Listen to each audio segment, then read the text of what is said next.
Aloha and Happy New Year. Let's see what new and interesting cocktails and mocktails are in store for us this year. But right now I have one that's actually a throwback. For those of you who were never able to make it to the Polynesian in New York City, I have a treat for you today. Because I have a recipe from their last menu, which is a tribute to Elvis. It didn't last long because, as many of you know, during the pandemic, they closed and never reopened. So this one you're going to get to experience. And I don't know if you recognize this shirt, but it's a replica of the one that Elvis wore in his movie Blue Hawaii. The original name of this recipe is Elvis is Dead. Now everybody knows Elvis is still alive. I mean, after all, why would they be protesting outside of the United States Post Office when they released the Elvis stamp? They even had a little caption reading, "Last week I saw the king drinking one of these with Tupac." I'm not sure if that was sarcasm directed at conspiracy theories, but either way, everyone knows that Elvis lives because a legend like him could never die.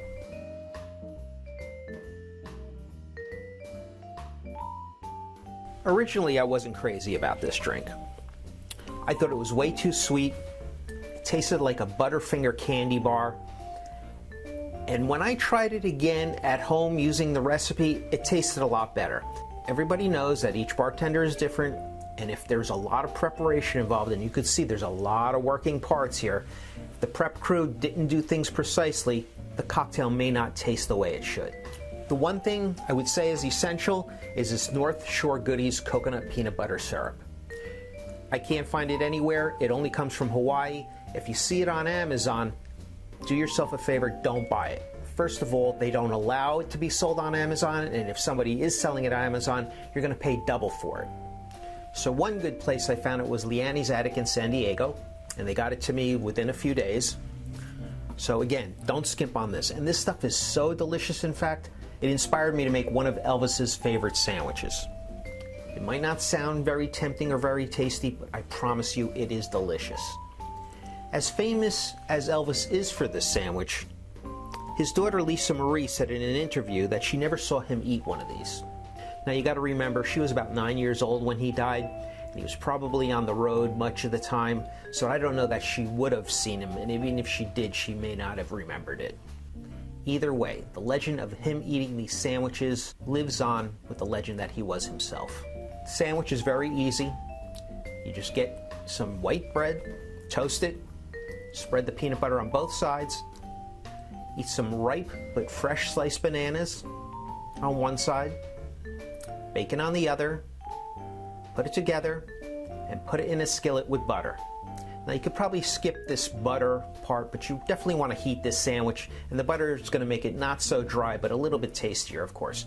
I thought I was just going to try a bite of this, just to see what it was like, and then throw it away. I wound up eating the whole thing. It is so delicious, it really is. Now, as I said, there's a lot of moving parts, meaning a lot of ingredients here. So I'm not going to pour each one into the shaker in slow motion. You don't want this video to be 20 minutes longer than it needs to be.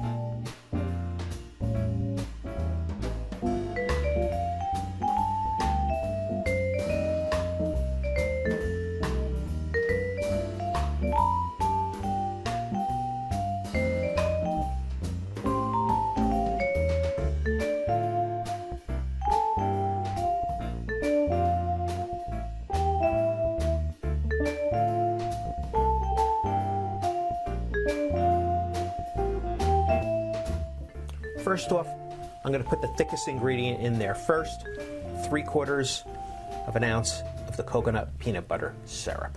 And I'm using a spatula because, again, this stuff is very thick. And the recipe is on my website, but it's basically just cane syrup and this peanut butter heated so it becomes in liquid form. Now it says to shake this with 4 large ice cubes. I'm going to use 5 because these aren't all that as big as the ones that they used. And the 5th one's going to be a little moai for good luck. Typically, I think I would want to do this in the spindle blender because of the thickness of the peanut butter, but this is what they say to do, so let's give it a try.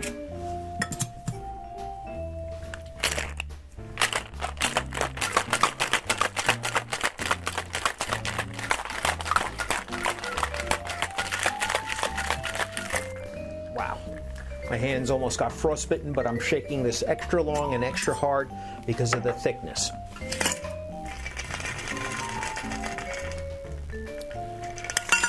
So typically this was served in a ceramic Tiki mug. I have plenty of mugs, but I wanted you to see the color of this, so I put it in a clear pineapple glass, topped it off with some pebble ice, and now let's give it a taste. Wow, that is a tasty drink. It's not as sweet as the one I remember, and that's a good thing because that really turned me off. The pineapple is there to sweeten it. I taste a lot of the lemon juice, which I don't remember. So maybe the lemons are getting sour, or maybe I just need to dial back the lemon juice a little bit. Play with it yourself. But as Captain Brian Miller said, this drink is really underrated. This is a fantastic drink. It is delicious. And yes, this with the sandwich is going to be a little bit overindulgent. And I know you've been indulging since maybe Halloween, then Thanksgiving, and then the winter holidays and New Year's Eve and everything else. And a lot of people are participating, and a lot of you might be observing Dry January, or as us Catholics call it, pre-Lent Lent. Either way, go easy on the sandwich, go easy with this drink. It is very strong. It's almost up to zombie proportions as far as alcoholic content goes. So this is something you might even want to share. Fantastic drink. Wish you all the best for 2024. Mahalo and cheers. It's a great drink. Isn't happy hour anytime?